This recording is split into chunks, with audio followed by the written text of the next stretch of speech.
That morning, Eva gave me a hug, and when I was driving back home, I got the call, and I came back, and that's when I got a call from a gentleman by the name of Bob Biasotti. He was a district manager that reported to Jack Isola, and Bob was crying that we killed an employee. She's not going to make it. Eva Macias walked across a tipping area at Davis Street. She's walking across, and the employee's coming at a perpendicular angle to her path and just ran right over her. She didn't see him, he didn't see her. I think everybody was in shock that day. No one was saying anything.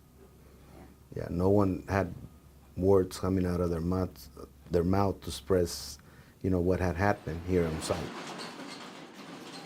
We always hear things happen on the road or something happened at the landfills, but we have never experienced somebody actually being killed like that here on Davis Street.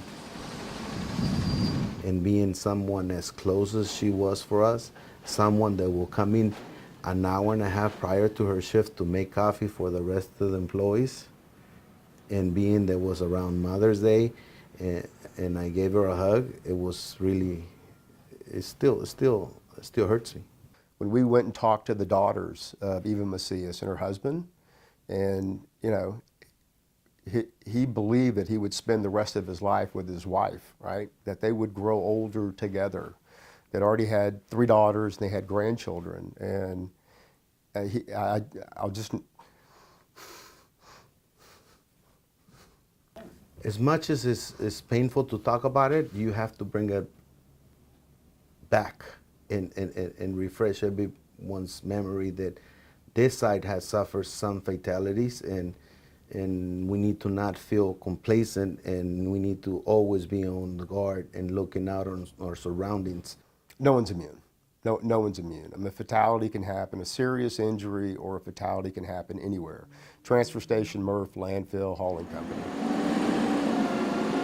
Being out on the road's a dangerous place to be. We like to call it risk management. You need to manage your risks according to where you are and adjust how you work according to where you are. There are children that are out every single day, and they're running and they're playing and they're dodgeball and army and all the stuff that we did as kids, right? But now we've got 50,000-pound vehicles going down their street, and we need our drivers to be alert, to be attentive, and to follow the rules. There's constant looking back, head on a swivel, making sure you clear your left side before you disengage the work brake and proceed forward, because there are so many different risks to manage. When I tell folks, particularly when they're backing into a cul-de-sac or they're operating their equipment and they're not using their mirrors, the difference between a small child and a mailbox, spelling. That's it. It is the grace of God that it's a mailbox, not a small child, and we've backed over children in our company. They can't let their guard down at any time. We got to constantly be scanning the area, looking ahead, seeing what's coming up. If you see a kid when you get out to service a cart and you don't see the kid, go take a look around your truck and see where that kid is. You gotta stop and get out and find that kid before you move. Because I don't want that on my conscience. When you're hurrying, trying to rush, I'll catch myself not looking, and I'll slam on the brake and look. Get out and look if you're not sure. If there's a grain of doubt in your mind, get out and look. Take their time, there ain't no rush here. You're in a rush, you could have a good week, one accident, all that goes down the drain. So just take your time. You're gonna hurt yourself or you're gonna hurt someone. We're gonna come across instances where we might lose some productivity, but to be efficient means to be safe. If there's a situation where you're going to put yourself in harm's way or somebody else, just stop, let's get out, think about the situation before we move forward. You can never take shortcuts. It's never worth it.